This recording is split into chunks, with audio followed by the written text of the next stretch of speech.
Hello there, everyone. Welcome to episode 100 of Tapcaf Transmissions.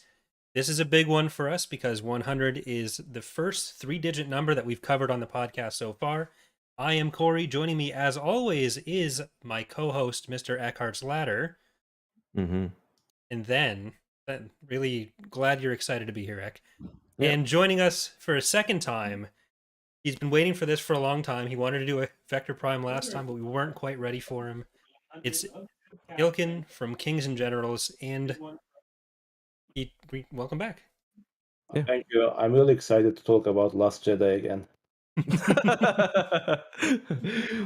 I think we've put aside 4 hours today only talking about the first 25 minutes of The Last Jedi. It's going to be first part of a I think 10-part series. So I hope you guys enjoy this.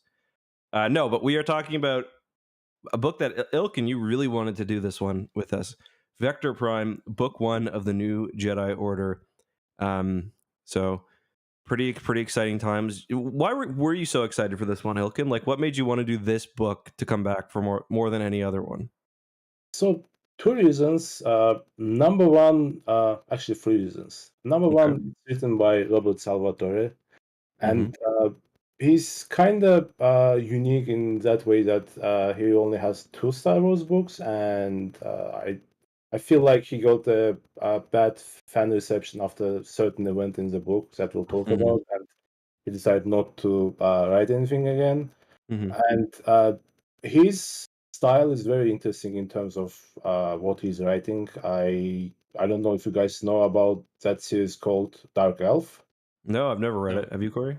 I don't think so. There was a different series that I think he wrote. Maybe it's the same one. It had a bunch of gems in it. But I think it was young readers stuff. But probably not. No, not the same. So basically, it's set in the Fire Room, the settings that used for Dungeons and Dragons, Okay. and it has this real hero adventure fantasy feel to it. I feel that I read something from Lucas who said that he really wanted Salvatore to be on board with writing books because he felt like his work for Wizards of the Coast really reflected what he wanted in Star Wars books, and some of that was brought to the Vector Prime. That's reason number one. Reason number two is that I feel like the book kind of creates a watershed moment for the Star Wars expanded universe, old expanded universe. Before that, we had a series of books, but none of them was as long and as well planned as this one. And afterwards, we start getting we got 2 more series, basically a long series, and I feel like in terms of continuity and in terms of world building, these 3 series are probably the best in the old expanded universe. So it's not so much that you like this book in particular a whole lot. Well, I mean, besides for the Salvatore thing, it's just the author interests you, and it's the start of the series which interests you more than anything. Is that correct, or am I overstating it? The problem with this book is that sometimes I have read this series 3 times, I think, and the last time it was in summer when we guys had a talk about when we had our podcast. So it's a bit different in terms of connection within the series. It seems like Salvatore wrote a book and then he just left, and everyone else built upon it, upon what he wrote. So in a way, they He just dropped a moon on Chewie, then pieced out. Yeah, exactly. In a way, he is a great world builder, and you can see it in his other books. And he builds this not world, but let's say new era of Star Wars. And then he left, and everyone else built upon it. So there are many things that I feel like are deficient in the book, especially in what Yuuzhan Vong are, in the relationship between the characters. Many of them change on the go, it seems. But at the same time, it was like his sub-universe, if that makes sense. Yep, no, that totally makes sense. We do see, and I guess we'll get into the specifics in a minute. But I guess before we do, anything you want to talk about before we get into things, Corey or Ilkin? Anything Star Wars related that's not kind of on the topic of this book? Not really. We've got Lego Star Wars coming up, so in a couple of weeks there'll be some big things to talk about. Then Kenobi coming Hmm. up soon after that. But I think we're in more of a big Halo news week than big Star Wars Yeah. news. Yeah, I will say before we talk about Halo for a couple of seconds, um, we did get an excerpt from the new Shadows of the Right? Sith book today, which seems pretty interesting. That's probably the book that I'm most excited for in canon. Um, the excerpt was fairly interesting. Luke basically gets mind. Well, he's not really sure what's going on, but it seems like he gets mind transported over to Exegol, and he fights these wraiths, and he encounters the specter of his father. So definitely interesting story there, and I think by necessity it's going to flesh out a lot of kind of what we don't know about that era, so that's exciting. Yeah, it's going to be a very interesting book, and it's Luke and Lando, like the old EU Yeah. pairing put together again. So I've actually spent a lot of the last week reading interview. A lot is probably overselling it, but a lot of interviews with some of the NJO authors, particularly Salvatore and Michael Stackpole so far, Hmm. because killing Chewie is obviously a big moment. And spoiler alert for anyone who hasn't read NJO before, Chewie's dead. Uh, Hmm. but there's definitely a lot of commentary from him on kind of joining the universe and writing as this author that's new to it. And one of the things with Stackpole's interview, basically just saying, hey, people need to stop being mean to him. Hmm. And that if he knew what the reception was going to be, he would have told Salvatore not to do it. Right. And okay, so yeah, the big thing in this book is the thing everyone remembers is Chewie dies. Um but to me this book is different in like a lot of ways. Um for me this book just has a very kind of dark tone right from the get-go. Like and it's hard for me to kind of tell whether this is because I knew it was coming or because the book is actually written this way, but I did sort of feel like an impending sense of doom or Mhm. dread while I was reading. um, and I do think that's partially because of the writing style. But again, maybe it's hard to divorce myself from knowing what happens. Um, but like this isn't a very like positive book. It's not a very like happy book. Like most Star Wars books, even like the Thrawn trilogy or some of the more serious books, have like moments of levity in them. Um, where in this book, like what would be a moment of levity, for example, Anakin and Jason hanging out ends up being kind of a stressful moment where they're, fighting about their philosophies. So that was kind of the thing that struck me about this book. It's not like it's not joyful, it's not happy at all. It's very dark. Yeah, do you guys have any thoughts on that? In a way, previous books are like original trilogy, and this book is kind of like a prequel trilogy feeling to it, I Hmm. guess. Because and again, if we talk about the dropping of the moon thing, I haven't read Salvatore's interviews regarding this book, but I feel like this book changed the status quo of the Star Wars Mhm. universe a bit. Hmm. Especially for Han, for his family, they kind of were like on this set path, and like Han Solo's character, in my opinion, didn't develop at all in the previous books, and Hmm. yeah, the status quo changes very quickly and very violently, I guess is the word, Hmm. and it's really this feeling of impending doom that you talked about is really felt throughout it. Yeah. Yeah. Father is sick. The kids can't uh, decide what they are doing. The Republic and Jedi are kind of in the ideological crisis. Uh, so it's many different issues that most of them actually don't get solved until the end of the continuity. Yeah. Interestingly enough. Yeah. There Sorry, go ahead, Corey. It's actually something that was a very intentional choice by the NJO authors as a whole. That was something that was less of a choice by Salvatore, though the tone of his book definitely matches it. Hmm. But the thing that he and Stackpole both talked about a lot, and that was really set up by a lot of the EU authors who were writing at that time, except for Timothy Zahn, who thought that should have remained kind of what they were doing with the adventure of the week. Everyone gets back, and then nothing principally changes. And Zan has criticized the NJO and subsequent periods for this reason. But there was a feeling among a lot of the authors in Lucasfilm that the stakes were just entirely gone. Mm-hmm. And Han, in his eulogy for Chewie, he kind of talks about that a He bit says that pretty much with like exactly. Yeah. they had this bubble, and I think it like that examination of it within the universe actually works really well. Like the last chapter there with Han's kind of introspection or talking to Leia, I think really does work well. Where it's he'd built up this world where there was nothing bad that could fundamentally happen to any of them. At the end of the day, they were all still gonna end up okay no matter what happened to anyone else. And a lot of the authors were kind of feeling that way about what they could do with the universe as well. It was just an Imperial warlord will come around, whatever red shirt character gets introduced in that book, maybe they'll die, but at the end of the day, you're back to the status quo at the end. Which, like, honestly, I think considering these are Star Wars books, you can make a good argument that that's fine.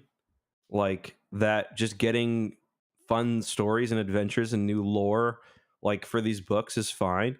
Like, I'm not sure if Timothy Zahn was wrong, and I really like NJO and I really like Legacy of the Force and stuff, but like I understand, I guess, why fans were and are resistant to kind of the change, because like I guess I mean obviously no one was expecting kind of a story told in this way with characters dying in this big 19 book long arc, um, and yeah, like I think it's totally valid to just want kind of stories told for Star Wars rather than wanting this big kind of overarching narrative where like Han gets PTSD and a 16-year-old kid dies, and yeah.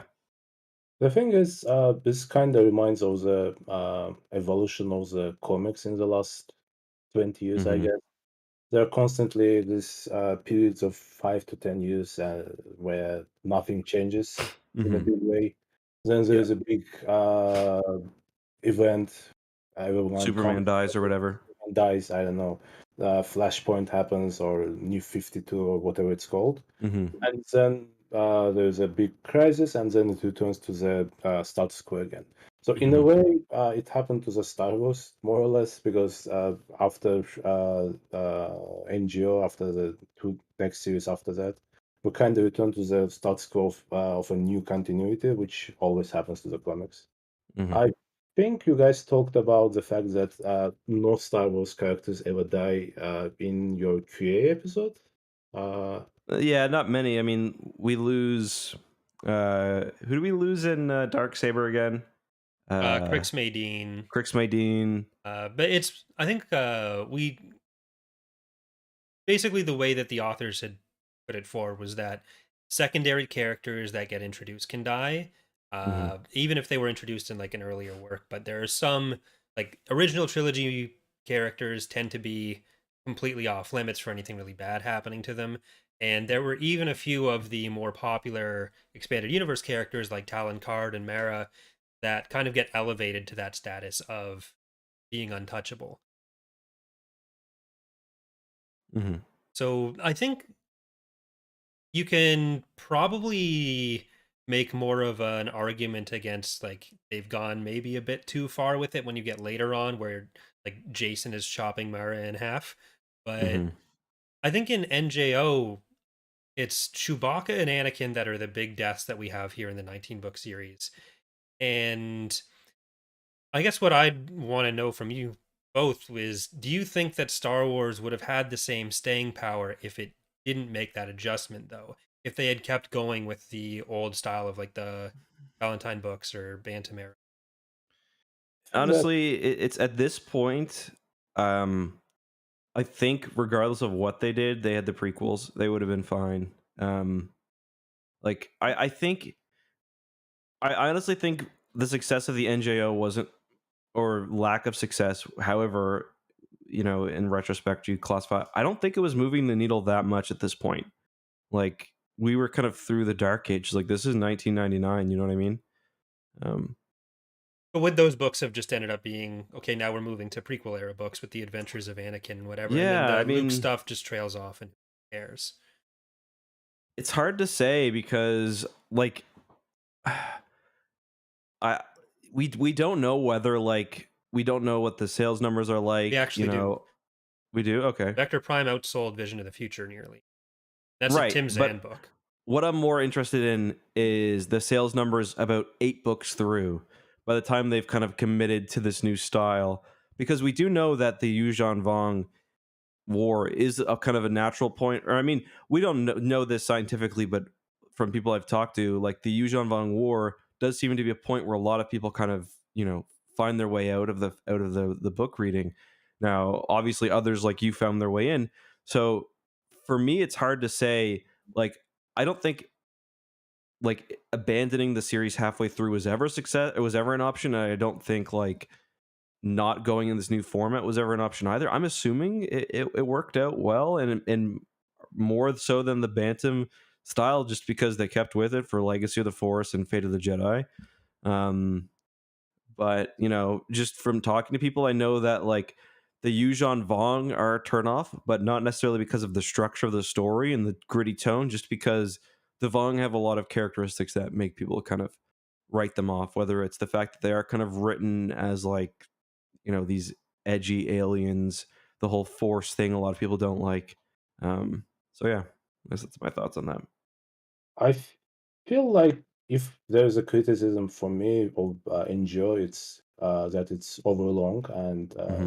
the series are kind of overlong too. We'll I be talking about understand that for that, the next year. yeah, Yeah. you are going to get like really tired by book like 12, something like that, because at some point you feel like the resolution of what is going to happen with Yuuzhan Vong is very clear. Hmm. I think book 10 that starts to happen, and then it keeps going, keeps going, keeps going. It's really not easy. I was able to read all the books in like 1 month, something like that, in June or July. Uh, but I feel like if I was younger and the books were coming like one by one, I would Hmm. lose my interest really quickly. Hmm. Mhm. Now I'm a bigger Star Wars fan than I was like 20 years ago. So Yeah. still too long. Again, too long. 19 books. Yeah. There's a I was definite already starting to feel like that a bit even through this book. But yeah, go ahead, Corey.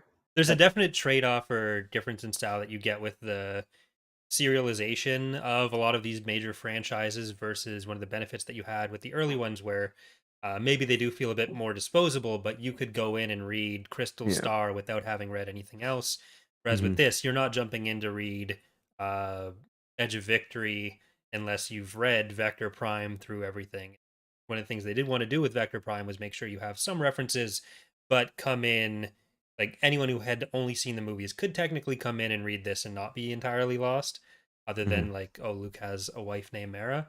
Hmm. But the more you build on that, you get a situation that a lot of people feel with like Marvel right now, where if you haven't seen the last 18 episodes of TV that have come out in the last 3 months, plus 36 movies that have come out, that's probably underselling that too. But Yeah. you no longer really know what's going on. And I think by the start of Fate of the Jedi, that was definitely a thing for a lot of people, especially. Yeah. Like I remember going to see. I think it was like the latest Avengers movie, and like I don't really watch all the MCU movies. I watch the ones I like, and like a character would be revealed, and the crowd would be like oohing and awing. I'm like, who the fuck is this? It's cool shit um, But out. movie, right? Movie number yeah, 21 was the last one. Okay. Yeah, that's a bit too much. Yeah. Because when the first 5 or 6 were coming out, I was watching them again and again and again. But hmm 21 movies, no. I haven't even seen the new Spider-Man yet. Um, Actually good. yeah, I really like Toby, so it's definitely on my list. Yeah, spoiler alert.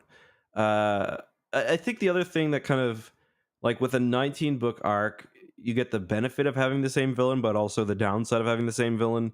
Um, and like they do try to handle that throughout the NJO by kind of having these like mini stories, whether it's like Corellian Crisis 2.0 or like whatever else. So that does help a bit, but ultimately it's like you're still facing the Vong, and we've been introduced already to a lot of their tricks already in this one novel. Like, so a few of the big ones that we see are the trickery with gravity, the war coordination. which they find out pretty quickly. I will note in this book, by the way, one thing I was happy is we don't get dumb protagonists. They figure this shit out really quickly. We're getting a hint at kind of the Force stuff, so these are kind of ideas that we're going to see really taken to their extreme over 19 books. Can we maybe do a quick synopsis, 25 minutes into the podcast of the book? Yeah. We've done a lot of talking like NJO overall, but so for those who maybe haven't read NJO, Jedi Order, this is a 19-book arc about the first real major threat to the New Republic that isn't in some way related to the Empire. So Vector Prime covers how the Yuuzhan Vong are coming into the galaxy. There's the main plot with like the main characters, but then you also have a few perspective chapters from the Yuuzhan Vong themselves. One, Yeoman Carr on the planet Belkaden in this scientific observation facility that are kind of trying to track stuff coming into the galaxy, which is why the Vong are interested in it, so they can kind of stop any warning from going out. And then we have Noghri, who is on Ramamul, which is a planet that's kind of feuding with another planet next to it, Osarian, which is kind of similar to what we've seen Space North Korea and South Korea. Well, it's kind of similar to all the conflicts we see in the Spectre of the Past and Vision of the Future, where the New Republic is kind of busy with all these other little conflicts, and that's a big part of what stops them from being able to respond to the Vong effectively. And Noghri has been around for years since Crimson Empire, stoking this conflict. I was going to mention that this is the sequel to Crimson Empire. Yeah, we've been waiting for. So we go. Luke is starting to plan restarting the Jedi Order, or not the Jedi Order, the Jedi Council, and there's some opposition to this from the New Republic Advisory Council. The New Republic Chief of State, Borsk Phalia. Yep. The fuck did that happen? The most unknown character in the history of everything. Up there with, what's her name? Umbridge from Harry Potter. Yeah, I'd forgotten. Go ahead. I think like I started hating Botans just because of him. I was going to say something more racist against Botans. Like I was going to say that I started hating animals more, but I tried not to say that. Goddamn fur heads. Cut. Exactly. Borsk. He kind of redeems himself or something. But I've forgotten that the whole reason any of them were off on Dubrillion and Destrillion was because they were investigating links between smugglers and Borsk's friends. Yeah, we get a really kind of convoluted way to get them out that far in the galaxy. But they they want to talk to Lando. Yeah, go ahead. I was gonna say, this is definitely one of those situations where it's like right place, right time, or wrong place, right time to get the perfect battle group together to face the Yuuzhan Vong. But yeah, like you were saying, we get at this point they don't really realize the full scale of what's coming, because the Vong task force that's entering the galaxy, and Yeoman Carr is kind of on the inside. It's a small. It's called the Praetorian Vong. It's basically their scout force, and no one's really sure. Finest, dumbest troops. Yeah. No one's really sure. Like, we don't understand why this is a separate group of Vong. I don't feel like it was fully explained. I know that there's some kind of division within the Vong, but yeah, I almost felt like they weren't sure. Maybe, I guess this doesn't make sense, but it was almost like they weren't sure at the full scale of the invasion. Maybe because they even specifically don't say how big the rest of the fleet is, even like amongst themselves when they're talking or to the reader. So I'm kind of wondering whether they're still sort of figuring that out themselves. Yeah, like the Praetorate Vong, I think they say they have 2 world ships that are already there on Helska that both explode. Like the amount of carnage that happens at Helska on the Vong side is probably bigger than almost any battle until maybe Ebac 9 or Borleus. Like 2 world ships dying is not small, and we get 2 planets destroyed. Like this is a lot of shit going down. Yeah, no, absolutely. And they kind of know, like, the next couple of books are about to be very frustrating if you're like fully in the know, like the reader is, because it's basically, I think as early as I think next book basically starts with Leia going to Borsk and being like, shit's going down here, and him being like, no. Yeah. You're trying to take over Leia. Stop Yeah. it. Yeah, So exactly. I know every world outside of Duro has been taken, but this is just a ploy. It's basically a 19-book series on why you shouldn't be a dick to refugees. Like, if people say Star Wars shouldn't be political, that's all the NJO is a be nice to refugees series. speaking of political, one thing that this book starts and then the series kind of doesn't approach in a satisfactory way is the question if droids are should have human rights, I guess is the way to put it. Yeah. Yeah. If they have a soul, if they are, if they have freedom of will, freedom of choice, etc. I feel like this starts, and this is the very first chapter where we meet Nomanor and they destroy droids on the planet, Yeah. and then this comes up all the time about the droids, etc. But we never get like Luke or like Leia like deciding for themselves. Okay, droids are real people. I don't know. Yeah. That's something that the Jedi almost get slotted into that position instead, where there's something really interesting there with the idea that it's not the Yuzon Vong that we see doing that to droids. It's that Nominor has gone in and turned the people of Ramamul against the droids in the way that he is, and that's where we see the droid destruction pit. But that does kind of get tossed aside, other than a few jokes or references, or just more of it building it on the Vong side of, oh, we hate technology. But later on, you do get a bit of the sell out your Jedi, sell out maybe some of your droids if you're feeling like it. But yeah, for the most part, it does get like those elements of it do get dropped And and it not really kind of addressed. changes. It starts with the droids, but at some point, the Yuuzhan Vong become like entirely anti-technology. Mm-hmm.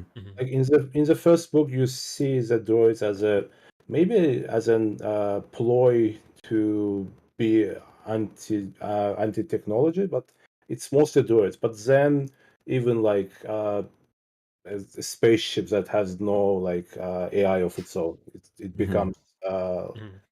as an insult to the Yuuzhan Vong. Yeah, that's a good point, and well, it is kind of a shame they didn't touch on that because the droid scene in particular is clearly meant to be horrifying. Like the droids are essentially stoned to death, and like a lot of people have been stoned to death throughout history.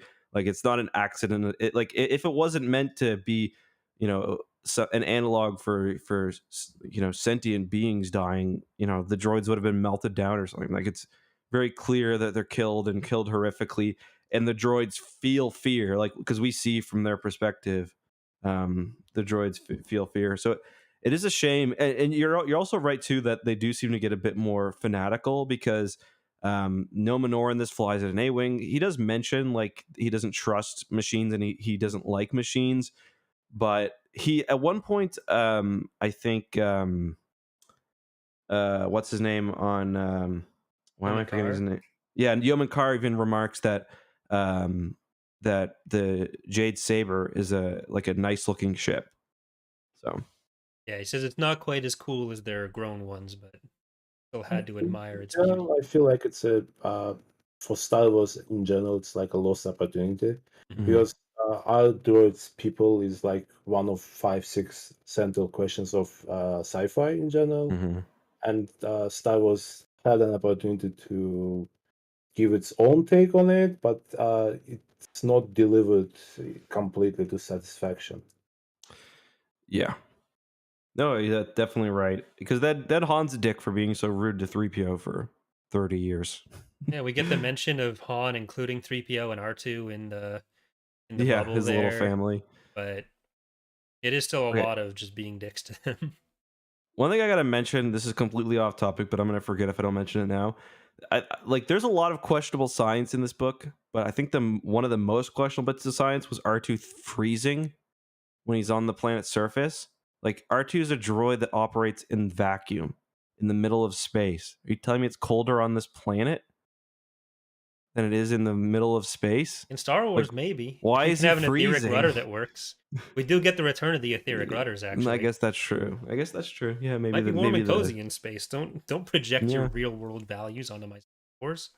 Mm-hmm. Injecting your science. Yeah. Also, you mentioned Yomin Carr and the way he was looking at the Danny. Marjorie's ship. Oh yeah. But another thing that I remember when I was first reading the book, I feel like it was more than 20 years ago now. So what's the girl's name? The scientist. What's her name? Danny Quee. Anyway, yeah. He looks at her and he's like, "Yeah, she would make a good Yuuzhan Vong." And Mhm. I remember that when I was reading that, I thought that okay, maybe Yuuzhan Vong are like Humans that got lost or something. not even that, like they are using other biomass basically to create themselves to be, if that makes sense. Like the movie orcs. Mm-hmm. Like, have you guys played Mass Effect Andromeda off the top of my head? I haven't Not yet. really. But yeah, like the orcs in the pool or whatever in the Lord of the Rings movies. Yeah. And Of course. then it's not explored, and it seems Mhm. that there is one species, and there are no subspecies of Wong, basically. Mhm. Yeah. Again, some casts they look a bit different, but it seems that all these differences between casts are created by technology and not Mhm. biological itself. They do seem to have wanted to, like with the breaking and everything, try to not necessarily turn them all into Yuuzhan Vong, but turn some people into Vong adjacent people. Like it happens to Tahiri Tahiri, later yeah. on, or Rena, but Vong form does or no? What don't they have a name for it? Not Vong Vong form. shaping. That's it's Vong shaping. Yeah. Vong form Yeah. is a planet. Yeah. Also, one of the reptilian species is turned into slaves, right? The Yeah. The Chazrak. Chazrak. Yeah, Chazak. Yeah. Yeah.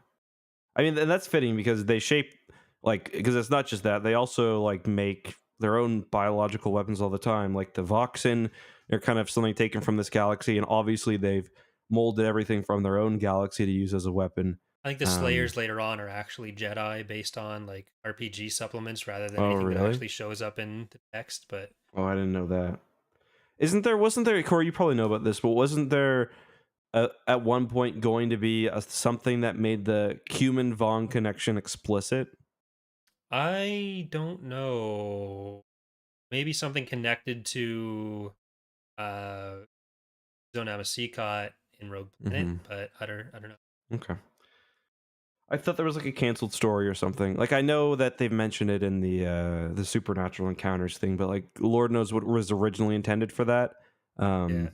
Maybe that could be what I'm thinking of. There was an entire cancelled trilogy within the series. I'm trying to remember the name of it, but I Yeah. Knight Errant. That was there it was yeah, some authors' books got entirely dropped from it. Mm-hmm. Uh Yeah. but I don't think that we Nightfall. got the outlook of these books, right? Sorry. I don't think that we got some kind of excerpt from this book, so we don't know what. No, I don't think so. Yeah. The closest thing we get from my recollection is when they're creating the virus. Like they mention how similar the genetic structure is to humans. My kind of if I were ever going to write like a fan fiction, my idea would have been it was like some race that left the like an outbound flight of like 10,000 years prior, basically. That It goes yeah. like just short of saying that that's kind of what they are, where like most Star Wars species, the explanation that they do give for them is that it was some sort of prior panspermia that made all of them. Mm-hmm. So like Twi'leks, humans, they're all the same ancestor. So it wouldn't be surprising, especially with what happens with Zonama Seacott, that they might have wanted to do that with them as well. Mm-hmm. We don't really. We could have done with more Vong history, but on the other hand, it might be better that it's not over explained. Yeah, should we get back to the story? So I guess when shit really starts to hit the fan is as the world ship, which are basically these giant living organisms, that the Vong that they have used to travel the distance between the galaxies. The Vong come from a completely other galaxy, and these world ships are old. Many of them are dying.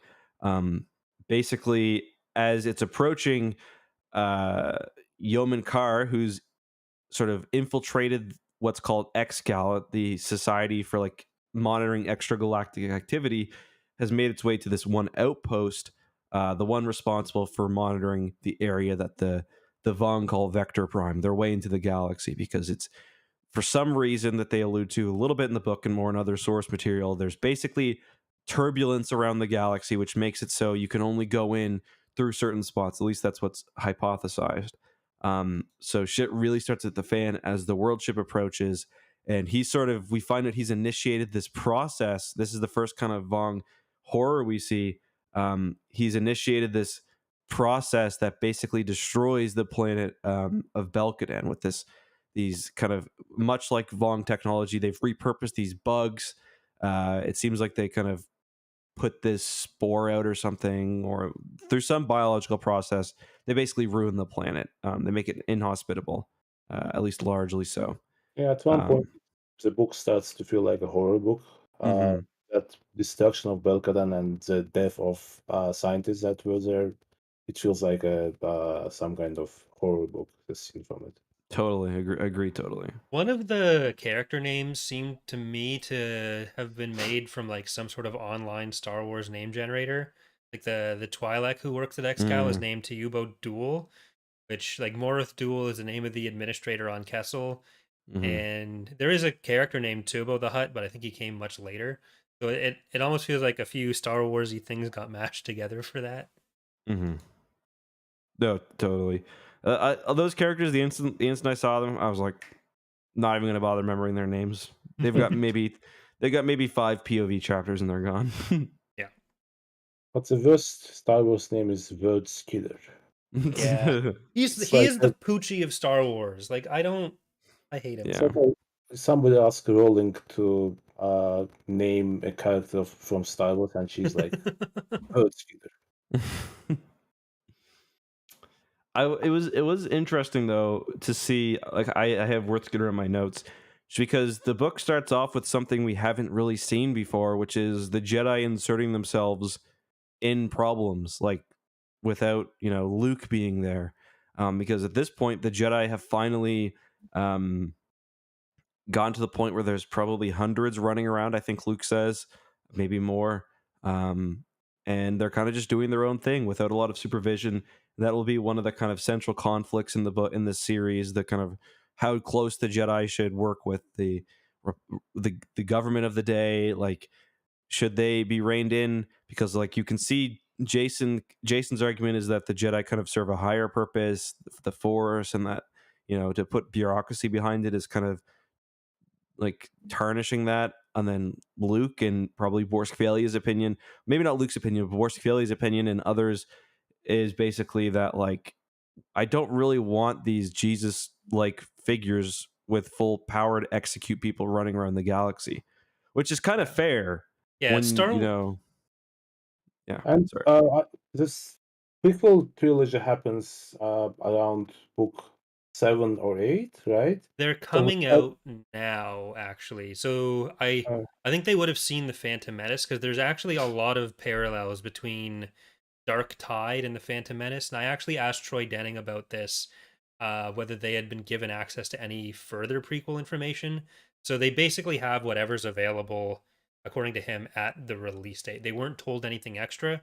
So they had at least the Phantom Menace, and by one of the later books, they have Attack of the Clones, but I don't think they ever have Revenge of the Sith. because at some point there is this argument made by Phalia, I think, who is like, yeah, at one point Jedi really made a coup and took over the Republic, something like that. Mm-hmm. So Mhm. again, I'm not sure if the book was released after the Revenge of the Sith or not. But this is constant discussion within Star Wars in general and this book. What is the role of the Jedi? What Yeah. uh, if they should be part of the government structure? If they should be part of the military? And I feel like the High Republic series is kind of getting into that area, and I Mhm. wanted to stay away because for I mean, me, Fate of the Jedi dealt with that too. Like I feel like yeah, we've seen that. it seems like every Star Wars story deals with that to some extent. Like Mhm. the prequel trilogy did that, and the sequel trilogy did that with Luke's indecision if he what's a line. Do you expect me to go in and defeat the First Order on my own? Something like that. So it's a constant question, and I want Mhm. new Star Wars books to avoid it as much as possible. Yeah, I think that's totally fair. Well, in a lot of this era of Star Wars, like from NJO up to Fate of the Jedi, it brings it up a lot, but the way that it addresses it is more or less of in the way that most fiction with any kind of maybe something systemic needs to change Mhm. gets addressed, where it's like, oh, you see, they may have a point, but the important thing here is it's someone we don't like that brought the point up, so we're not going to change anything. Mhm. Like, oh, well, let's see, Boris Falia made the point, Dala made the point, and it's like you're making the worst person you know, to set a great point. Yeah. But that Yeah. the main thing that kind of it gets expressed through in NJO and beyond is kind of Jason now, Mhm. because this kind of turns into the Jason and Jaina story for the rest of Star Wars. And one of the things that I'm kind of interested in with it is kind of tracking how much of what Jason does later gets foreshadowed unintentionally before they knew they wanted him to be Mhm. Darth Kaitis. And there's a lot here in how Jason kind of sees their position, even if he doesn't like what Worth Skitter and Ganner Rysode and Kip Turner doing, going out and like posing themselves in the galaxy. It's because he feels like he shouldn't be beholden to other people rather than because Yeah. he thinks they're taking too much initiative. Like Yeah. his opposition uh to Borsk in the advisory council is that he feels like no one has a right to judge the Jedi because they don't have Mhm. access to the Force. And he basically keeps going down that path. He goes back a little bit on it, but that's Mhm. kind of it tracks very well with what he ends up doing later. Where the problem is like he should be in charge, the Jedi should be in charge. And Yeah. later on, when he sees what him, Jaina, and Anakin do with the mind meld, his immediate thought with that is, how can I use that to pacify the galaxy? As in, like, he wants to impose himself on these people already. Right. And it's kind of funny because we get a Kip Duran scene to show kind of how fucked up Kip's thinking is. Right after Kip leaves, so Lando's got this setup, and one thing he does at this mining station is he set up kind of an obstacle course in an asteroid field, which one that sounds not unlike the Hoth asteroid field. And of course, Jaina is amazing at it. She gets a time of it's basically how long can you survive before being hit by an asteroid. And they've got this repulsor set up. Um, Jaina gets she beats the time by like 2.5 times. Although I think there's the implication that Luke could have beat her. But uh so Kip was formerly the highest on the scoreboard, and when he leaves, his basically his entire thought is I've got to get Jaina into my squadron that he's created called Kip's dozen and two, right? Yeah. Dozen and two Avengers, because Such a we'll look shit name. so sick. Yeah. Like he's basically just saying we should get into this. Like we got to get them the solo kids into this the dozen and five Avengers because we'll look so amazing. Like all he's thinking about, and like he's not a bad guy at this point because we see he immediately rushes off to Helska to try to save. He doesn't know what's going on, but try to help somebody, and his squad gets slaughtered. But he's completely vain at this point, and he's not doing things as they would say on The Bachelor for the right reasons. Well, And speaking that of The brings me to Bachelor, favorite Star Wars discussion. Uh, what is the forgiveness, and should someone like keep be forgiven? Because at the start of this book, it's like everything that he did in the previous books is forgotten by most people. The Jedi don't think about it. He kind of does his own thing. He's a Jedi master, etc., etc., etc. Mm-hmm. Basically, is in a position to look, which means that he more or less has the support of half of the order. Mm-hmm. mhm, So for me, I feel like this. Kip doing his forgiven thing is not well thought out. Yeah. Mhm. Well, It like, happens off screen basically. yeah, because like the way the authors approach it is either Kip was responsible for his actions and we're going to ignore them, or Kip Mhm. wasn't responsible for his actions and we're going to ignore them. But like it does get Yeah. mentioned later on, but it's something that Star Wars is just so bad at overall, the whole redemption thing, and it's only really Alphabet Squadron where they tried to focus a story on it and actually did it justice in some way. Address some of those questions of like people won't forgive you, but that's kind of on you. Yeah, and I think the original point of Kip's story was not that he's being fully controlled by Exar Kun, but rather Mhm. that Exar Kun was basically exaggerating Kip's worst aspects. Like Exar Kun isn't brainwashing Kip and puppeting Kip; he's making Kip's full dark side come out, and he doesn't really get the full reckoning he deserves. For he kills billions of people, Yeah, he destroys an entire star system. he does end up becoming like, there is a bit in NJO where it's handled a bit better, Hmm. where when he's doing when Luke is reforming the Jedi Council, Kip ends up being one of his better supporters because by then he's Hmm. kind of won over to what Luke's point of view was, and that Yeah. he'd caused enough problems for Luke. If they had him take that position earlier on in the series and be one of the voices against the kind of rogue Jedi under someone Hmm. else, instead of being the like leading force for a bunch of dicks going around the galaxy ruining things for Luke Skywalker, Yeah. like that's his role, and it's just so weird that he'd be the one to do that at this point. Hmm. Yeah, because like if anyone would know, you'd think it'd be him. The fact that he has Because to Corin fuck up Horn ends up colossally kind of again. taking the other side, right? Yeah, From it's what I basically remember. Corrin on one side, Kip Durin on the other, and a bunch of like newly named characters supporting each of them. And then there's Octoramus. Kyle Katarn who goes full cop.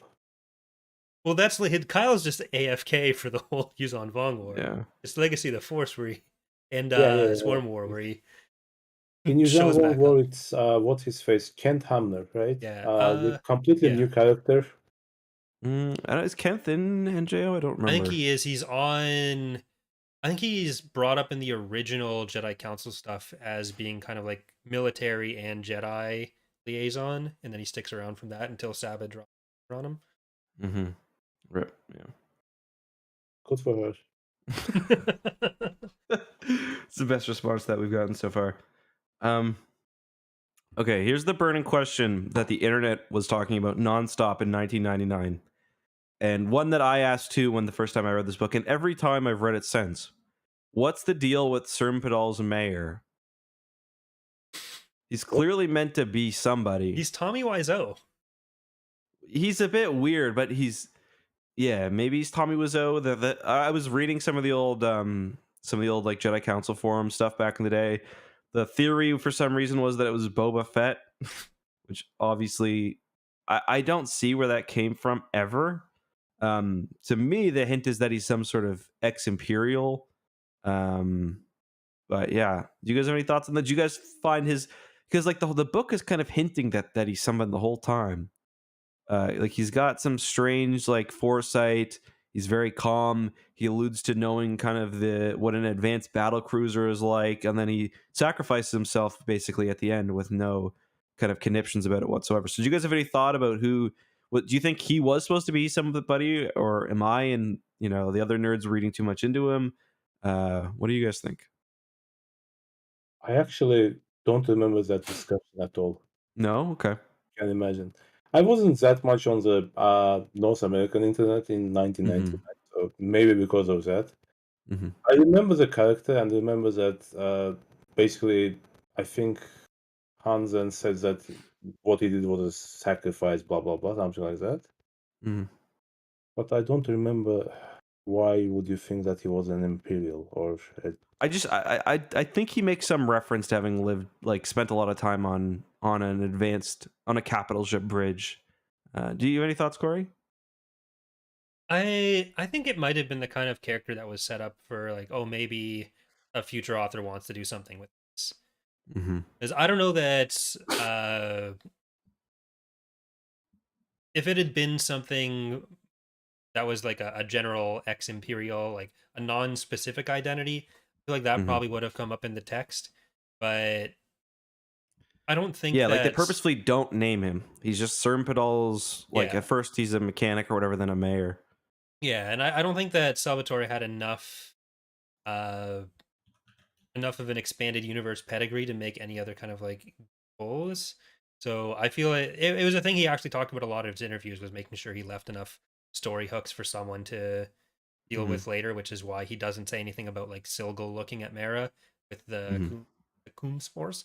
But Yeah. uh, so I think it's probably just that simple. I'll set up this weird guy, and maybe someone wants to reference him later. Yeah. Yeah, if you look up like Cern Pidal mayor, the first thing that pops up is is like a 20-page long Force.net forum from 1999. So that's if you ever want something to have fun with, go through that. I was also reading it, and do you guys know Club Jade, the website? They posted about how I was just reading the site the other day for something, and she posted about how what was his name again? What's the guy that played the original Boba Fett? What was his name again? Why am I drawing a blank? Jaren, no, Jeremy Bullock, right? yeah. About how he was. This was like from back in the early 2000s. There was like a news article about how he had been casted for something, and she was like presumably for the role of Cern Pidal's mayor in the live action version of Vector Prime, which I thought was funny. But I find these kind of early internet discussions of EU stuff very interesting. I just don't like Star Wars that much, so I can't get myself invested enough to care about Mm-hmm. Listen, Sorry, I like how Star long have you Wars. been working on the same Empire War mod, it. Corey? Shut up. So there's You something that told me I've that really you are wanted. working on a remake right now. I'm very excited actually. You are I'm not obviously because then you have to learn new game and how to mod it, but I'm very excited. Or learn I'm eventually. retiring from. So But back and Cern Pidal, can we talk about the death of certain hairy person animal? Sure, yeah. do we want to get to Chewie first, or do we want to make a quick diversion to Lando? Because everyone hates Lando in this book. Yeah. Then we'll Like, go what the like fuck, half an hour on Leia? Chewie. Leia's like Leia's like Lando's always getting Han into trouble. Like, have you read it the last 15 years of books in universe, Leia? It's like been Han pretty much every time causing trouble. But Yeah, Lando basically uses Leia's kids as yeah. guinea pigs. Yeah, that's true. Lando fucking Uh, sucks in this book, and everyone acts like they hate him, which, based on his actions in this book, they should. But Mm-hmm. Lando's done a lot of cool shit with them. He's one of their friends. Mm-hmm. Why are you pretending he's not? um yeah, but that was a bit he's odd. collecting like user data from their flights. Yeah. Yeah. Which Lando's okay.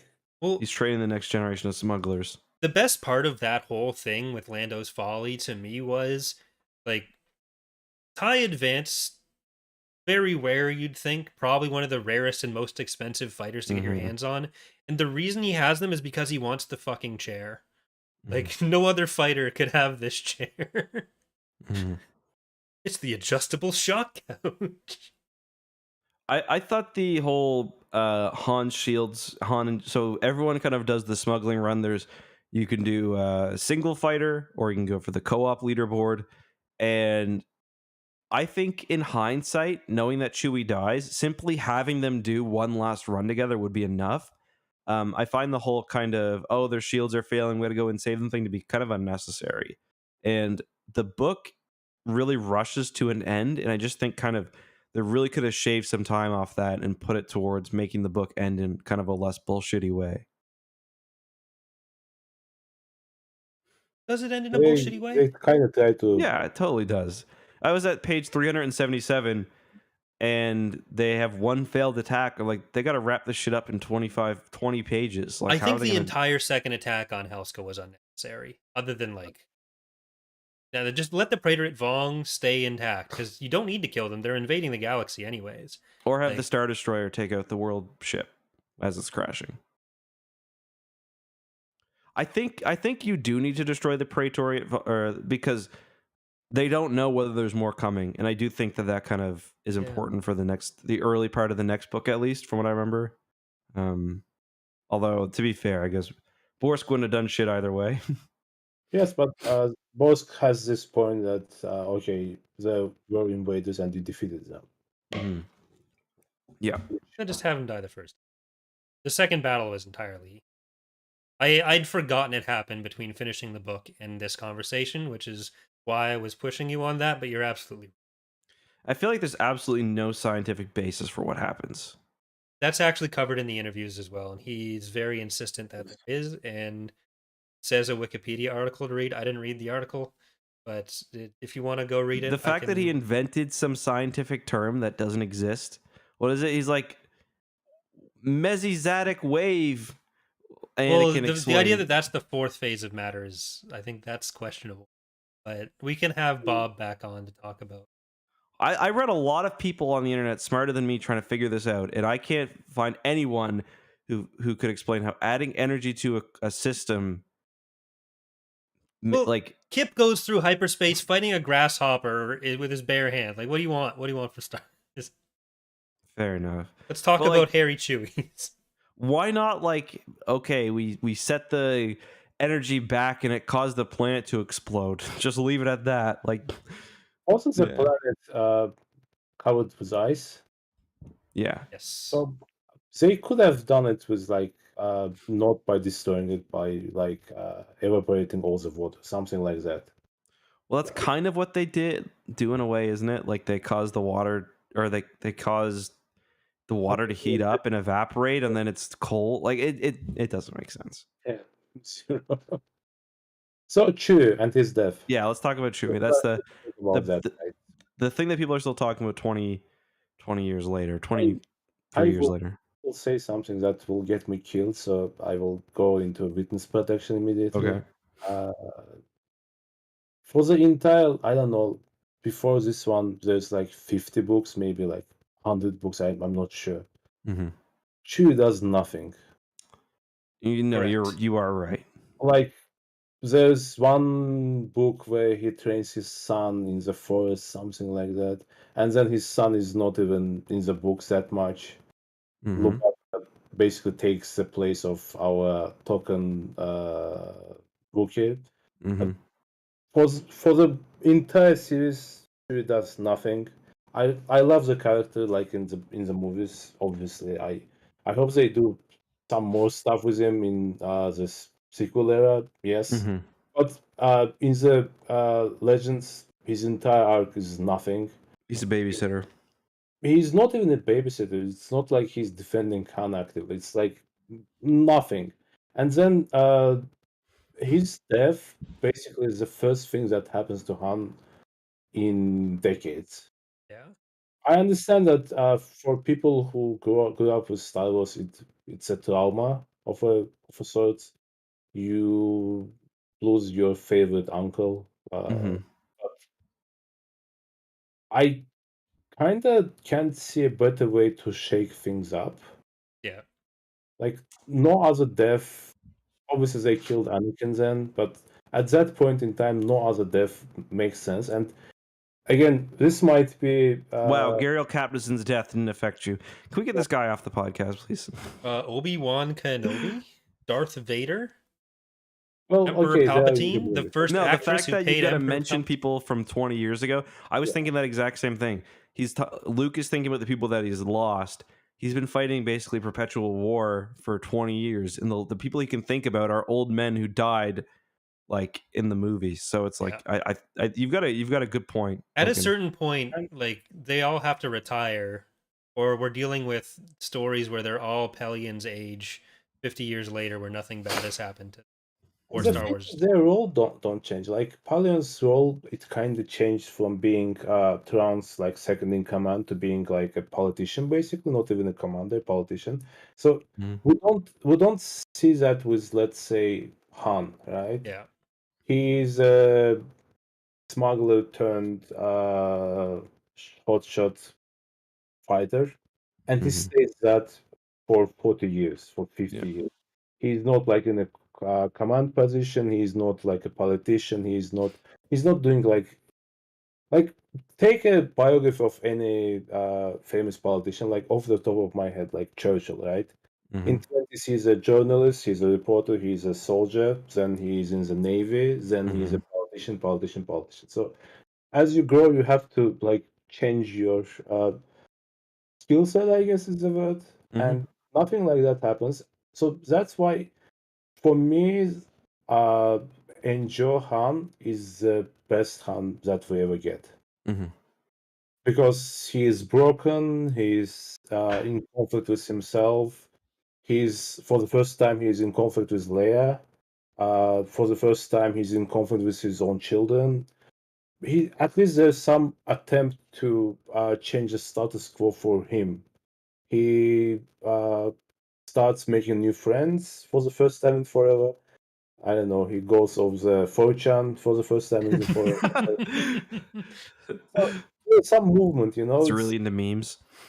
Yeah, there's some movement, and eventually, obviously, he gets back to the same position because we can't have anything else. But at least for the duration of Enjo, there's for me, it's really a satisfactory arc of his fall and rise again.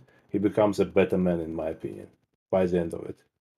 I agree with that. I personally, for Star Wars, don't like the whole alcoholism thing, and like I just don't know if I don't like that subject matter for Star Wars, like him having PTSD and taking it out on his kid who like dies soon afterwards. For me, that's a little too dark, and like for some people, that's not that dark at all.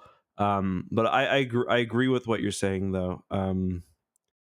Yeah, I would have liked Han and Leia to get retired, like not killed, retired somewhere, because they do get too old at some point. And then if you really want to bring them back for, you know, big battle against big bad guy, then you have the Millennium Falcon swoop in. It's exciting, you know.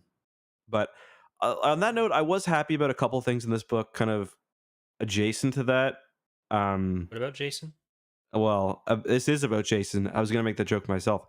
I like that Jason is the one who goes into Helska to save Danny Quee, who he immediately tries to kiss, basically. Not really, but I like that the mantle is kind of being passed here.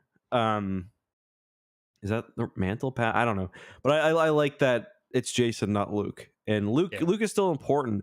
But you know, you even get Luke POVs during this book, but you get a lot more of Anakin and Jason to a lesser degree, not so much Jaina, but Anakin and Jason. Like this is really setting them up as the heroes, and that kind of is the case for most of the series, really. Yeah, that's a good point. Jaina gets a little bit more as it goes on later, especially after Anakin's dead. But the only kind of subject matter that I don't like it when Star Wars does is kind of the sexual stuff that comes with Legacy of the Force, because just Star Wars never could touch that because they just can't handle it well. And I think with with Han's arc here, well, it is definitely much darker than anything we've had. I think they do handle it pretty well, and it's something that really Star Wars has had a problem with for a long time that they never really addressed directly, was that Han and Leia were shitty parents.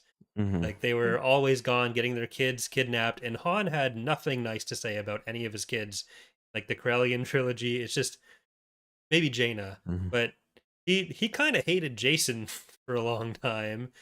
He had no, I don't think he's in the same room as Anakin in most of the books we've read before. Anakin's never in the same room as anyone though. He's not allowed in any of the books. But it's a thing that probably had to be addressed in some case, whether Han had to go as far as he did. It's kind of I'll go into it with an open mind. I'll say that. But so this was actually something else that Stackpole talked about in one of his interviews, telling people to not send emails threatening to kill Salvatore. But free speech, man. Yeah, but he actually said if people they might have overestimated the sophistication of their audience by doing this. And he said if people wanted that kind of like safe everything, they should just go read Star Trek instead. The same pablum pumped out. But he also says, which to stop me if this sounds familiar to anyone. Him and Salvatore actually, because I think it was Salvatore in particular that said this. He hopes they commit to what they did with killing Chewbacca and keep going in the direction that was set out at the start of NJO. And if they want to be cheaper, they can bring Chewie back in a clone of the Emperor by the end of it. Which I'm not saying That what do that be sounds happening in like. episode 9, both those things. And it's not only Han for me. Like Leia's arc after this book in particular, for me, is really interesting. She more or less becomes like a administrator of the refugees, which is like a central point of the whole Yeah. series. Yeah.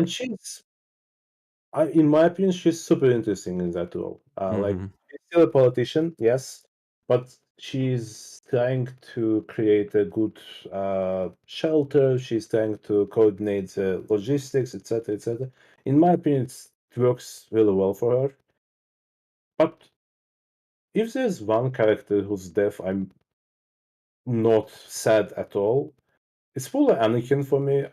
Uh, Obviously, by this book, we don't get too much on him, right? There's like a few young, like school age novels. Junior Jedi Knights, yeah. Yeah. Yes, yes. So I don't remember even reading them, to be honest. But overall, his creation seems to be part of the attempt to address every age, if that makes sense. Like we have Yeah. young adult novels for Jaina and Jason, and then we have Mhm. him as a young reader novel character. Obviously now they're all in the adult books, but among all the main characters, he's probably the most expendable. Mhm.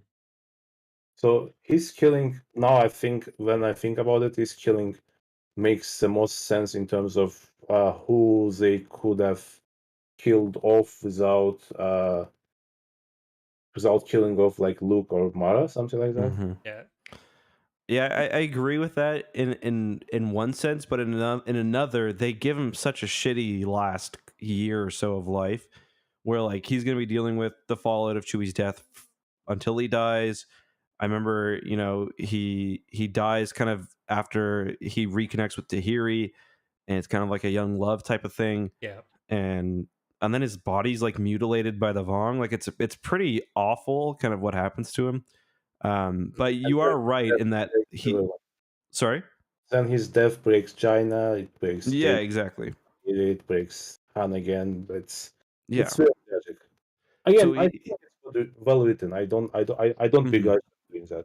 no, I know what you mean, and you're right because he is he's the Dark Empire baby, where Jane and Jason are the Thrawn trilogy babies, and like that's a joke, but there is also that separation where like Jane and Jason we've seen throughout, just a little bit. They're doing things by Jedi Academy trilogy. Corellian trilogy is really the only time Anakin does stuff. I'd say the Young Jedi Knights books were definitely more popular than the Junior Jedi Knight books. I think that whole twin factor kind of lends a lot of people makes Jaina and Jason interesting. Anakin's kind of the weird one out, and he definitely is the more killable of the kind of main characters. I agree. Well, they actually they were originally intended to do it the other way around, where this was supposed to be the initial trials leading up to Anakin being the next Luke, where he was going to be. He kind of gets set up as this in a lot of places, like the Yeah. super powerful one. He's the one who's really Yeah. the moral core of everyone, and when he tries to do something, it just go like he has his issues getting there, but he's set up as like the next most Then we powerful get Ben. character. And We see that in this book Yeah. even. Ben starts to play the same role as Yeah. Anakin, basically, right? 'Cause- He's the one who will succeed Luke Yeah. at some point. He does So- kind of end up taking a lot of Anakin's traits in some ways, but the original plan was to kill Jason, and I think it might even have been George Lucas who prompted the switch because he didn't want Anakin. The name. Yeah. Yeah. So, yeah, that the stuff that happens to all their kids ends up being really sad. Mm-mm. Like there's a scene, I made a note of it here, where like Leia is uh yeah, Leia is thinking about her and Jaina. Jaina has kids later because she's thinking of Mara's disease. And Leia has an image of herself and Jaina sitting and talking to Jaina's babies about their brave deceased great aunt Mara, and nearly broke her down at that moment. Some bad news for you, Leia. Yeah. Yeah. Just add her their two uncles to that list too. Yeah. Yeah. Things don't turn out happy. But I mean, I guess considering the amount of war they've been in, maybe that's appropriate. Like I've never had a problem with Chewie or Anakin's death. I think they do make sense. I ended up liking Anakin more my last read through of NJO because I hadn't really had been exposed to him. My first exposure to him, I think, was reading Star by Star, so there was no real chance to get attached to him in any way there. But Mhm. it does kind of change by Dark Nest and Legacy of the Force and Fate of the Jedi, where they've just gotten so comfortable killing off certain characters that uh, I don't know, it just ends up feeling a little bit over the top. Mhm. I agree with that. I feel like I agree with the point that Ek made at the beginning that they kind of went with a darker tone in the last few series. Like, for instance, Darkness is extremely dark. Mhm. Well, it's in the Uh, name. well, yes, but beyond that, it's extremely gruesome and it's extremely sad Yeah. in Mhm. many ways. And then Legacy Era, etc. So this book kind of sets up the tone for the next, I don't know, 40 books that we see. Mhm. So maybe uh, Salvatore kind of locked them in that, or maybe that was a decision that was made by the collective. It's still difficult to say. Yeah, I still feel like the other books manage a bit more levity than this one does. Where like, Well, the other you books don't know, have to kill off Chewie. Like Star by Star ends up being really dark too. It's the two that mhm. have to kill people off, and that was something that was in the contract when Salvatore signed it, that he was writing a story about killing off Chewie, basically. So I think the weird thing is that like usually Star Wars stories start especially with that levity. Like usually there's like, they start off going to do something kind of, fairly innocent.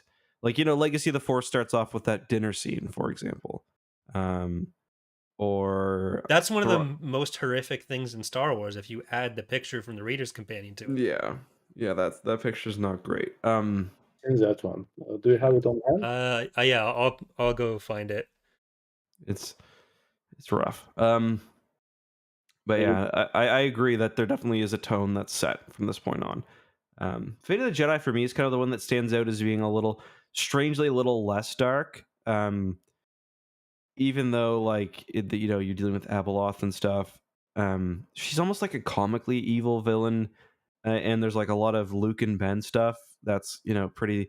It's not lighthearted, but there's it's kind of got the father son thing going on, which is fun to read. Yeah, Um, but by that point, Ben and Luke are kind of they have better relationship, I guess, is the way to yeah, put it. yeah, So their playing off each other is kind of uh, less tragic, I guess is Yeah. the way to put it. yeah. Yeah, that drawing reminds me about the Noghri and the fact that they're completely, I wouldn't say underused, but I'm not sure what the authors are trying to do with the Noghri in this series. Show that the Kill Vong are them off. better than they are. Yeah, Yeah, but otherwise they are like cannon fodder, right?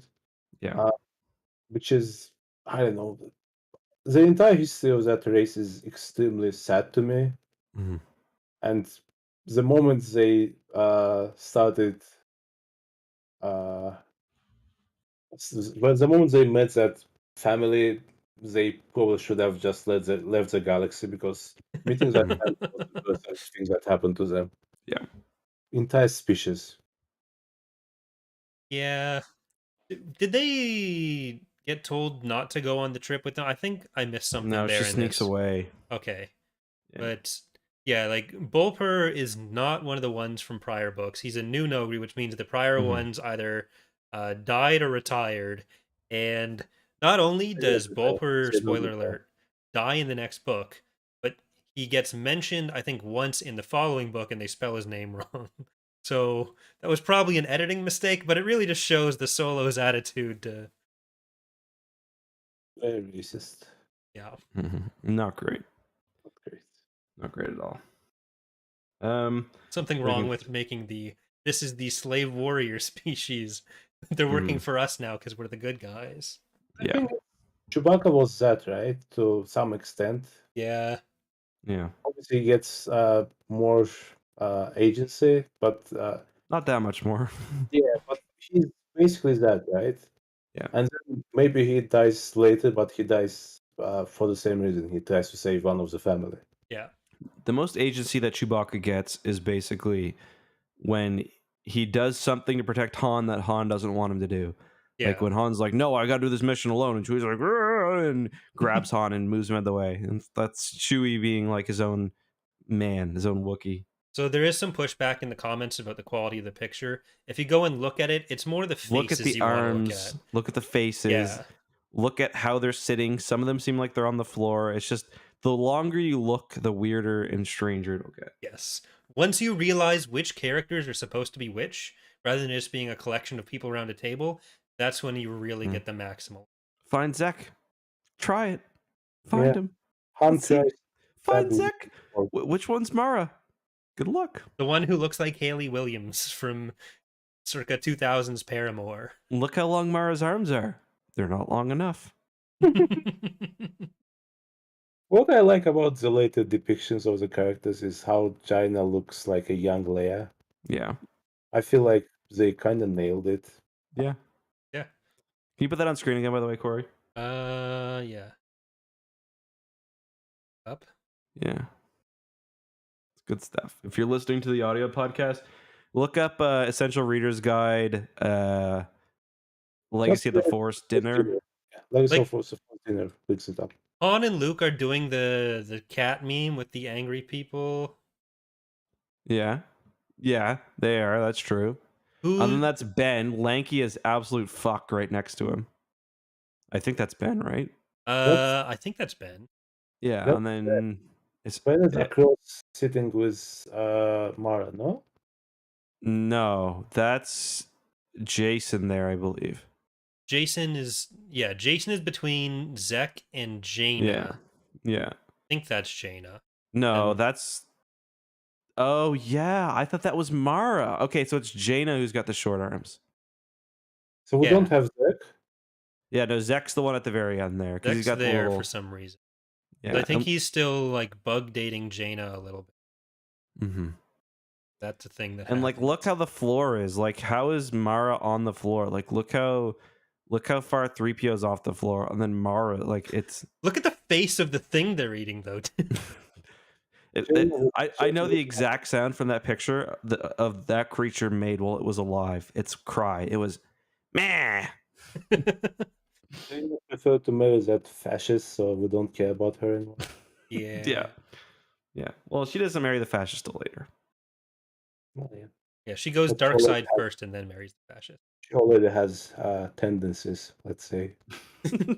but don't worry, the oligarchy family redeems the fascists first before they all give power back to them. I love how they're eating a cat and some olives. What do you want, the cat or the olives? Give me the olives. That's actually Alana's Nexu that they're eating. Oh, no, she doesn't get that. Alana's not even existing yet, dude. No, she does. Not if this yet. isn't Legacy of the Force, she does exist. No. She's conceived in Darkness. Is she born yet? Oh, yeah, okay, you're right. She doesn't have her Nexu yet, though, because she gets that in Fate of the Jedi. Well, none of them know that they're related to her yet, because Jason and Penel Ka's relationship is entirely secret and gets superseded by Danny Kui for the first half of JO, which the age gap there isn't the creepiest. Right. So Danny Kui, who, like, the first perspective we get of the Yuuzhan Vong in this is that They think Danny Quee's hot. That's the first thing we hear from the Yuuzhan Vong. That's any That's a- new female character in this book. Is all we hear is how hot she is. Danny Quee, Tubo, Duel. I Those are the think only Danny two. Quee gets it more than anyone else because Danny Quee not only gets it the first time she's introduced, she gets it the first time any new man sees her. Yeah. And then she's kind of underused, I guess. They try to make her a Jedi. Mm. They try to make her like a central scientist, etc. And then she just vanishes by the legacy. Not by the legacy, by the Doesn't she fate. go with Zanamacy Cop, maybe? Yeah, I think she does. Stays there. Her and Tahiri just end up kind of blending together for me because it Yeah. scientist Blonde lady, blonde, scientist. going Yeah. into Yuuzhan Vong's source of information. She just gets kind of replaced by her. Yeah. And a 10-year-old me was bricked up reading those chapters, though. Well, I was gonna say earlier that the dozen and two Avengers aren't the creepiest thing that Kip tries to get Jaina into in this series. Because he Yeah. has a fucking hot tub scene with her later on, and he's like pushing 30. She's 16. maybe 17 at that point. Mhm. It's Yeah, and like Danny Quee must be like in her 20s or 30s because she's a scientist. she's I think early 20s. I don't think she. Too old to be too Yes. old for them to be setting up a relationship with Yes. a 16-year-old. I don't blame her. She doesn't do anything wrong. Crying in Jason's arms, that's okay. But the fact that the book is presenting it as like Jason's, Yeah. Is that the well, I thing guess to be where, fair, like Anakin and Padme, basically? yeah, Yeah. it's not good either. Well, this is Nor what I was is, talking about earlier with like Star Wars should stay away from Books it. kind of repeat a few of arcs between like Anakin and Jason. Sorry, is it what? The arcs that happened with Anakin Oh yeah, and Jason, they kind of repeated both here and then in the Fate of the Jedi. Not in the Fate, I mean Legacy. Legacy. Yeah, Legacy of the Jedi. Mhm. Yeah. I just think generally like George Lucas, because like George Lucas's original, and so Indiana Jones, one of Indy's woman's name is one of his gals is named Marion, and George Lucas intended her to be 15 when they had their, because they have like an initial love connection, then they come back much later, and that's why she's all mad at him when they meet again, and he was supposed to be in his late 20s and she was supposed to be 15. So Yeah. And then there's all this stuff in Legacy of the Force is just even worse. I just ruined Indiana Jones for Ilkin. I could tell based on his face. I haven't read like the books. I obviously watched the movies. This isn't book stuff. This is George Lucas's like his intention. She even says in the movie, like, "I was so young. Why did you like?" She Right, basically right. says, "Why did you take advantage of me?" Like, you knew what you were doing, basically. So it's like I love Lucas, but he's weird. it recontextualizes the relationship. That's all I'll say. He's just weird. Yeah. Good dude. Love And him. Steven Spielberg was like, "No, don't do that. Don't do that. Don't put the explicit age in, George. Please keep it to headcanon." I feel like there was one more weird thing that I have read recently about Lucas, but in Star Wars context, I can't remember right now. Did it have to do with Darth Talon? Because that one's been going around a lot. Oh yeah, but that's kind of like a waifu thing. Everyone has one, right? Yeah, that's fine. X Darth is Talon's of age. She's a mature Twi'lek woman. Danny Quee is his waifu, so we know that. Corey probably likes Dala. Who does? Oh. Corey. Oh, Corey? No. Why am I Corey's getting one- lumped in with the fascist rehabilitation of Star Wars later on? With should have been barred from ever being chief of state Dala. Should have been shot in a back alley. Was there no, when they were trying to do the whole like post-war reconstruction of the galaxy, did they have like no high-ranking Imperials reforming elected office? Like, is this not something that there was some kind of provision against? Like, a lot of places do that, of like, hey, maybe if Hitler ran for office again and he hadn't killed himself in a bunker, top 10 things to happen in history. But if would people have just said, no, it's the democratic process, he's allowed to run for office? I feel like that's a rule against running that people are generally okay with. Well, Why a is bunch of Nazi officials became like big people in like NATO, right? So it usually in did like happen. bureaucratic positions rather than elected officials? Okay, Like good point. you'd expect this fascist coup to come from, or at least The chief someone of saying state like, "Hey, this elected is him. Wow, weird." suddenly we can't freely elect Hitler anymore. And you sound like the fascist now, Corey. Yeah. Is the chief of Hmm. state an elected Something to position think for about. the election there?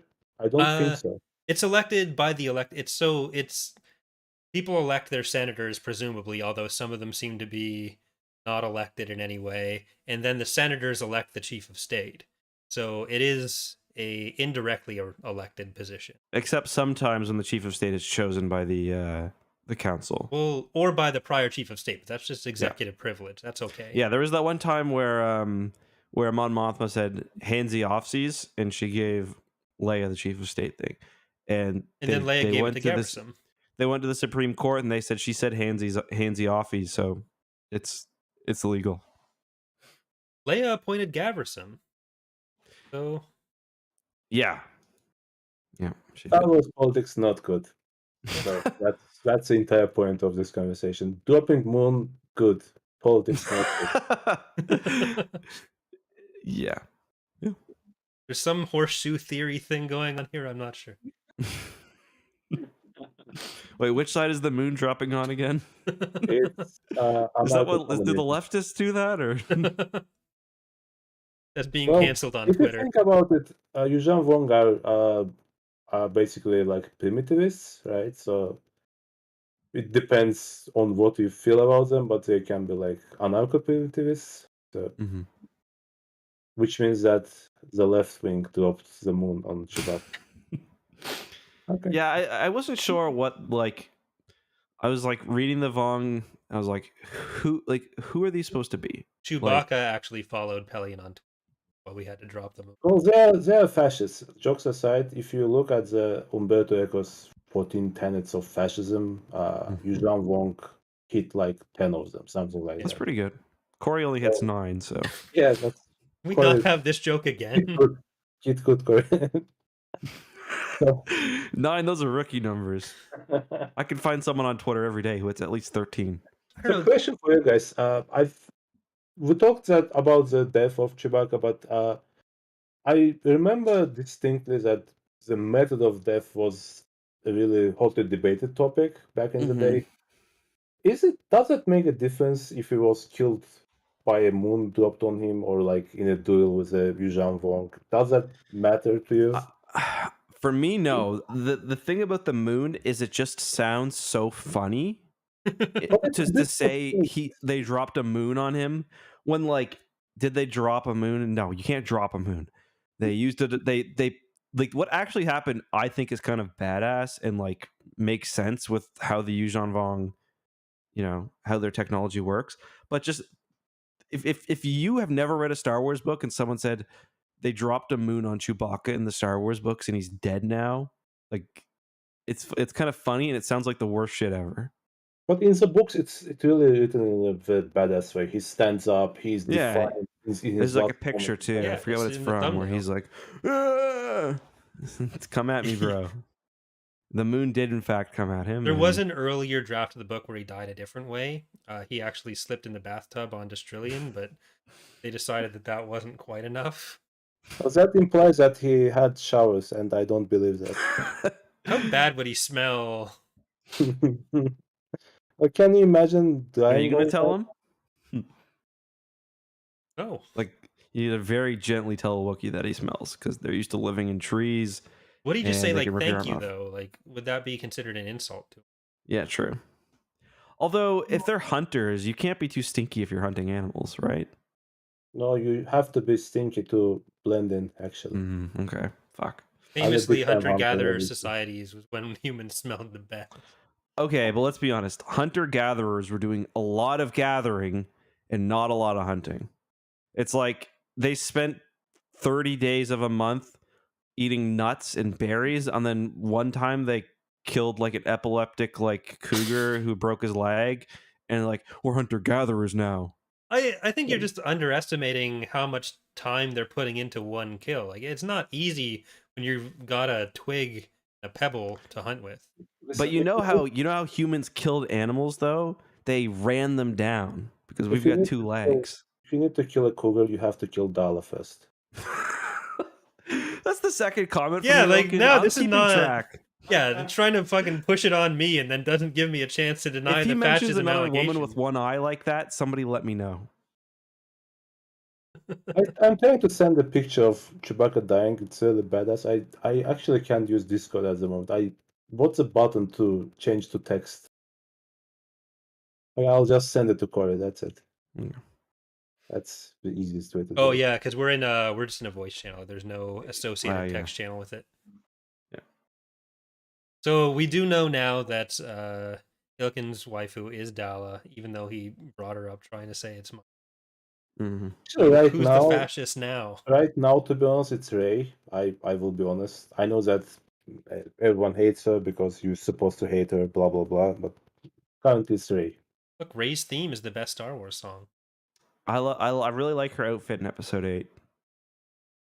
It was like it was fashionable. The black one, big upgrade. So Yeah, and Ilkin's really down with the fash, so we're starting to run long. Should we answer some questions? Should we save them for next week so we can just chat with Ilkin a bit more, Corey? Maybe, or do you want to? yeah, Because we we've got did a the lot of questions. whole questions last time thing, so we won't Maybe subject him to everyone's thoughts yet. Yeah, maybe we can save maybe we'll cover the Vector Prime questions as quickly as we can if they're relevant only to Vector Prime at the beginning of next episode, and then any that are just relevant to the Yuuzhan Vong as a whole, maybe we'll cover that at the end, or maybe Yeah. we'll do both at the end. We'll let you know at the beginning of next episode. Yeah, because a lot of the Vector Prime questions here are actually still relevant to like the Vong as a whole, Mm-hmm. or they're related to questions that we have or topics that Mm-hmm. we've already talked about either last episode or during this episode. Yeah, and I also do want to say there were a lot of very thoughtful questions, so we're not going to be dismissing them because people were really getting into this, and we are doing a bit of a podcast rebrand as well. So Ilkin, thanks for joining us for that. Not a rebrand, kind of a rebirth. We're being shoved out of the Yuuzhan Vong fluid sac, born anew, disfiguring our own nose, cutting our ears off. It's great. So Do you guys plan to cover it bi-weekly? Because I'm a big fan of podcasts and I listen every week. So when you guys are not on, I don't train on that week. I don't have cardio basically. So I need So what we're gonna do, I think, is we're gonna try to do a new Jedi Order book every 2 weeks. But I mean, there may be situations where it gets pushed off to 3 or whatever else. Right, Corey? Yeah, if there's like a big new book release that we want to cover that's like particularly topical, or if Eck has food poisoning again, we might end up having to delay. But generally, I do be shitting and puking and farting. I'm a Rangers fan, to be honest. What'd you say? What? I'm sorry. What? Rangers fans, not a fan of Rangers fans and Rangers in general. How long have you been a Colorado fan, Ilkin? 96. Yeah, figures. 96. When was the last time they won a Stanley Cup? Was that 95? 2001. Oh, sorry, before that. 96. 96. Okay. Well, I was just checking. I'm just checking. It's all good. Okay. But yeah, so generally it'll be fought the Red Wings every other week. We do intend to do Invasion in some of the short I respect stories in the middle weeks for some of them, but like Halo next week, I talk about. Yeah, we alluded to that at the beginning. We're going to talk about the first 2 episodes of the Halo TV show. Should I read Halo books? We are going to read one at some point. I think the first 3 are very good. Well, they're very fun. They're not pieces of art. They're like Star Wars EU. I'm about to get canceled by some people on Twitter, but I think the Fall of Reach especially is really good. But is it extensive in terms of EU? Is there like 25 million books? There's less books than there are. Like for a while when Halo was coming out, the releases were surprisingly more infrequent. Like when the first 3 books came out, or first 3 games, I think there were probably like maybe less than 7 books, maybe less than 6. And now I think we probably get 2 a year, 1 or 2 a year. I don't read them anymore, so I get yourself a all of lore on them. YouTube. You get No, I already the specifically of the game. if there's like Halo stuff that's like relevant, I'll be like, okay, this is what I know, and then I'll be like, the rest you can read about in Silent Storm, which I haven't read yet. Well, you are already disappointed by the game. I don't feel that you can take more than that. Yeah. Listen, when they start making me want to play, I'll start reading the books again. I wasn't a fan of the game. Really? Not at all? No. See, I'm the opposite. I liked it. I got no reason to play right felt now. okay, but the single player was really. I don't know. The guns felt like floaty, if that's a word. Mm-hmm. My problem was when you make an open world game, you lose the tight linear experiences. You don't have to, because Halo almost did it right, where you have like the open world, then you have the dungeons. The problem was the dungeons in Halo Infinite weren't really very good. They were like very straightforward, go A to B, kill, just basically follow it. Where like for me, I quite like the open world. So it's not my favorite, but it's not like Halo 4 or Halo 5 level for me. But like if the linear parts had been better, I would have really liked it. For others, the open world they love so much that like that kind of takes care of the rest. I'm not a fan of open world as a concept. If the game is good, it's good in open world or not. I'm less of a fan the older I get because I can't sit down and play a game for. Like 8 hours. No, I don't have time. Sorry, I So you're not on Elden Ring, Ilkin? I actually played like 20 hours in total. I'm crap because I have zero reaction at this point. I don't have time to get good, to be honest. We release like 6 videos per week right now. Obviously, a bunch of stuff is offloaded to the freelancers, but still, I have to oversee everything, so I don't sleep. The only thing that I do is going to the gym, back home, work. Going to the gym, back home, work. That's it. Bench So pressing videos, nothing else. yeah, and I'm not like complaining because it's a great life, right? Mm-hmm. Like I'm not in the office 9 to 5, but still, No, I'm sure me and Corey can relate to that. I don't have time to be good in Elden Ring. That's not what I can do. Yeah. So I'm gonna plug your channel when I do my intro, but you want to give maybe a brief, well, not necessarily brief. You want to talk about kind of what you do, the channels you run, because you're running 2 now, right? 3 channels actually. 3? Okay. Talk about your channels and where people can find you. Thank you very much for that. Number one is called Kings and Generals. It's mostly on the history before 1945. Mm-hmm. Sorry, Corey. It's quite big. If you guys like it, you can subscribe. But the main channel you want to subscribe is called Wizards and Warriors. It's basically nerd shit. There are Star Wars videos, Warhammer videos. It's good stuff. It's kind of like the videos I used to do, but better. Yeah, I stole the idea from you. So oh yeah, I was the first person to do that. So if I get rich, don't forget to sue me. Otherwise, it's like a battle documenters, but for fantasy and sci-fi universes. So if you are into that, I would suggest subscribing. It's called Wizards and Warriors. Is that a year old yet? Because you started it not super long ago, right? December. Oh, it's okay. And then you had, I didn't realize it was only 3 months ago. I felt like it was longer. But and then what's the third channel? And the third one is called Cold War. It's okay. It talks about the history of Cold War, more or less. Okay. And as usual, guys, I really appreciate the invitation. I love talking Star Wars, and you guys are my favorite podcast, so it's big honor. You hear that, all other podcasts? What other podcast? I did take out the only Star Wars. Only Star Wars podcast. So it's so that we'll have opportunity to go on to other ones, right? So, I think we're gonna drop that with the 100th episode because I do feel like it. I feel like it's creating some bad blood. Between with whom? Between us, because you go on Alex's shit all the time. Oh yeah, true. But yeah, Elkin, I mean, I'm going to speak for Corey and say we'd love to have you back, even within the new Jedi Order, if you're interested. Yeah, I want to guys. I All right. always have time for you, be it I don't know, podcast, gaming, talking in general. Wanna So play some Ilkin just Castle said he's going Crashers? to start editing the podcast videos or episodes for us. That's so great of you.